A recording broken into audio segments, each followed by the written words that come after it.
ಎಲ್ಲರಿಗೆ ನಮಸ್ಕಾರ. Dear diploma students, C25 ಸಿಲೆಬಸ್ದು ನವೆಂಬರ್ ಡಿಸೆಂಬರ್ 2025 ಎಕ್ಸಾಮ್ ರಿಸಲ್ಟ್ ಈಗಾಗಲೇ ಬಂದಿದೆ. ಸಪೋಸ್ ಯಾರ್ದಾದ್ರೂ ರಿಸಲ್ಟ್ ಫೇಲ್ ಆಗಿದ್ದರೆ, ಯಾರಿಗಾದ್ರೂ ಇನ್ನೂ ಮಾರ್ಕ್ಸ್ ಜಾಸ್ತಿ ಬರಬೇಕಾಗಿತ್ತು, ಚೆನ್ನಾಗಿ ಬರಬೇಕಾಗಿತ್ತು ಅಂತಂಥೇಳಿ ನಿಮಗೆ ಕಾನ್ಫಿಡೆನ್ಸ್ ಇತ್ತಂದರೆ ನಿಮಗೆ ರಿವ್ಯಾಲ್ಯುವೇಷನ್ ಅಪ್ಲೈ ಮಾಡಲಿಕ್ಕೆ ಒಂದು ಅವಕಾಶ ಇರ್ತೈತಿ.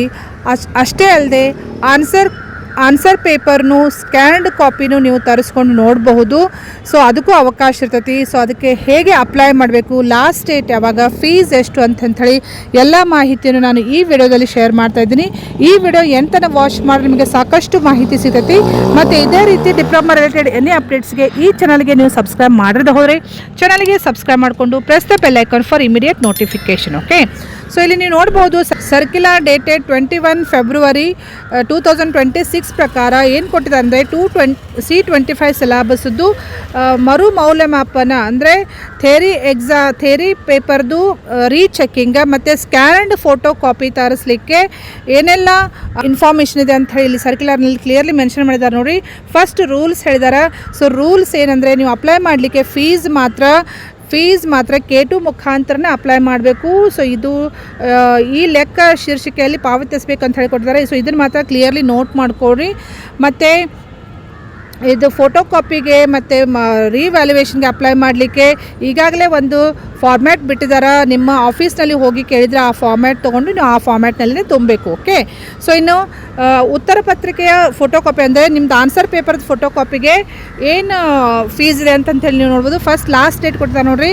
ಲಾಸ್ಟ್ ಡೇಟು ಅಪ್ಲೈ ಅಂದರೆ 25 ಫೆಬ್ರವರಿ ಅಂತಿದೆ ನೋಡಿರಿ. ಸೊ 25 ಫೆಬ್ರವರಿ ಒಳಗಡೆ ನೀವು ಅಪ್ಲೈ ಮಾಡಬೇಕು.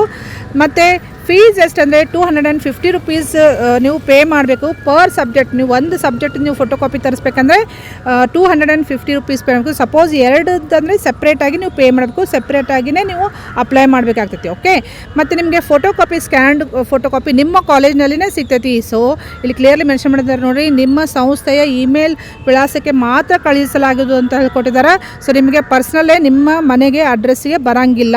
ಓಕೆ, ನೆಕ್ಸ್ಟ್ ಇನ್ನು ರಿವ್ಯಾಲ್ಯುವೇಷನ್ ರೀಚೆಕ್ಕಿಂಗ್ ಹಾಕಲಿಕ್ಕೆ ಲಾಸ್ಟ್ ಡೇಟ್ ಯಾವಾಗಿದೆ ನೋಡಿರಿ. ರೀಚೆಕ್ಕಿಂಗ್ ಹಾಕಲಿಕ್ಕೆ ಪೇಪರ್ ರೀಚೆಕ್ಕಿಂಗ್ ಹಾಕಲಿಕ್ಕೆ last date it starts from 21 ಫೆಬ್ರವರಿಲಿಂದ ಎಂಡ್ ಆಗೋದು ಎಲ್ಲಿ ತನಕ 25 ಫೆಬ್ರವರಿ ತನಕ ಇರ್ತೈತಿ. ಸೊ 25 ಫೆಬ್ರವರಿ ಒಳಗಡೆ ನೀವು ರೀಚೆಕ್ಕಿಂಗ್ ಹಾಕೋರಿದ್ರೆ ಹಾಕಬೇಕಾಗ್ತೈತಿ. ನೆಕ್ಸ್ಟ್ ಫೀಸ್ ಎಷ್ಟು, ಒಂದು ಸಬ್ಜೆಕ್ಟಿಗೆ ನೀವು ರೀಚೆಕ್ಕಿಂಗ್ ಹಾಕಬೇಕಂದ್ರೆ 550 ರುಪೀಸ್ ನೀವು ಪೇ ಮಾಡಬೇಕಾಗುತ್ತೆ. ಸಪೋಸ್ ನೀವು ಇನ್ನೂ 2 ಸಬ್ಜೆಕ್ಟ್ ಹಾಕಬೇಕು, 3 ಸಬ್ಜೆಕ್ಟ್ಸ್ ಹಾಕಬೇಕಂದ್ರೆ ಸಪ್ರೇಟಾಗಿ ನೀವು 550 ರುಪೀಸ್ ಪೇ ಮಾಡಬೇಕು. ಸಪ್ರೇಟಾಗಿಯೇ ನೀವು ಅಪ್ಲೈ ಮಾಡಬೇಕಾಗತ್ತಿ. ಸೊ ಸಪೋಸ್ 3 ಸಬ್ಜೆಕ್ಟ್ಸ್ ಇನ್ನು ರಿವ್ಯಾಲ್ಯೂಷನ್ ಹಾಕೋದಿದ್ರೆ 3 ಸಬ್ಜೆಕ್ಟ್ಸಿಗೂ 550 ಪ್ಲಸ್ 550 ಪ್ಲಸ್ 550. ಸೊ 3 ಸಲ 550 ರುಪೀಸ್ ಪೇ ಮಾಡಬೇಕು. ಮತ್ತು ಸಪ್ರೇಟ್ ಅಪ್ಲಿಕೇಶನ್ ಫಾರ್ಮ್ನಲ್ಲಿ ನೀವು ತುಂಬಬೇಕಾಗ್ತೈತಿ. ಓಕೆ, ನೆಕ್ಸ್ಟ್ ಇದು ಮರು ಮೌಲ್ಯಮಾಪನದ ರಿಸಲ್ಟ್. ಸೊ ರಿವ್ಯಾಲ್ಯೂಷನ್ ರಿಸಲ್ಟ್ ನಿಮಗೆ ನಿಮ್ಮ ಕಾಲೇಜಿನಲ್ಲಿ ಯೂಸ್ ಮಾಡುವಂಥ EMS ಪೋರ್ಟಲ್ನಲ್ಲಿ ಮಾತ್ರ ಸಿಗ್ತೈತಿ, ಮತ್ತು ಬೇರೆ ಎಲ್ಲಿ ಸಿಗಂಗಿಲ್ಲ. ಸೊ ನೀವು ರಿಸಲ್ಟ್ ಬಂದಾದಮೇಲೆ ನಿಮ್ಮ ಕಾಲೇಜ್ನಲ್ಲಿನೇ ಹೋಗಿ ನೀವು ಪಡ್ಕೋಬೇಕಾಗ್ತೈತಿ. ಓಕೆ, ನೆಕ್ಸ್ಟ್ ಸಪೋಸ್ ಯಾರಾದರೂ ಫೇಲ್ ಆಗಿದ್ದರೆ, ಫೇಲ್ ಆದಂಥ ಕ್ಯಾಂಡಿಡೇಟ್ಸ್ ರಿವ್ಯಾಲ್ಯೂಷನ್ ರಿಸಲ್ಟ್ ಸಪೋಸ್ ನೀವು ರಿವ್ಯಾಲ್ಯೂಷನ್ ಅಪ್ಲೈ ಮಾಡಿದರೆ ರಿವ್ಯಾಲ್ಯೂಷನ್ ರಿಸಲ್ಟ್ ಸಲುವಾಗಿ ಕಾಯಲಾರದೆ ನೀವು ರೆಗ್ಯುಲರ್ ಎಕ್ಸಾಮ್ ಫೀಸ್ ತುಂಬೋರ ಜೊತೆಗೆ ಫೇಲ್ ಆದಂಥ ಸಬ್ಜೆಕ್ಟ್ಸ್ದು ನೀವು ಎಕ್ಸಾಮಿನೇಷನ್ ಫೀಸ್ ತುಂಬಬೇಕಾಗ್ತೈತಿ. ಓಕೆ, ಸೊ ಇವೆಲ್ಲ ಮಾಹಿತಿ ಇಂಪಾರ್ಟೆಂಟ್ ಇದೆ. ಈ ಮಾಹಿತಿ ನಿಮಗೆ ಯೂಸ್ಫುಲ್ ಅನಿಸುತ್ತಂದರೆ ನಿಮ್ಮ ಫ್ರೆಂಡ್ಸ್ ಸರ್ಕಲ್ಗೂ ಶೇರ್ ಮಾಡಿರಿ, ಅವ್ರಿಗೆ ಹೆಲ್ಪ್ ಮಾಡ್ತೀರಿ. ಮತ್ತು ಇದೇ ರೀತಿ ಡಿಪ್ಲೊಮಾ ರಿಲೇಟೆಡ್ ಎನಿ ಅಪ್ಡೇಟ್ಸ್ಗೆ ಈ ಚಾನಲ್ಗೆ ನೀವು ಸಬ್ಸ್ಕ್ರೈಬ್ ಮಾಡಿದ್ರೆ ಹೋದರೆ ಚಾನಲ್ಗೆ ಸಬ್ಸ್ಕ್ರೈಬ್ ಮಾಡಿಕೊಂಡು press the bell icon for immediate notification. Okay, thank you dear students.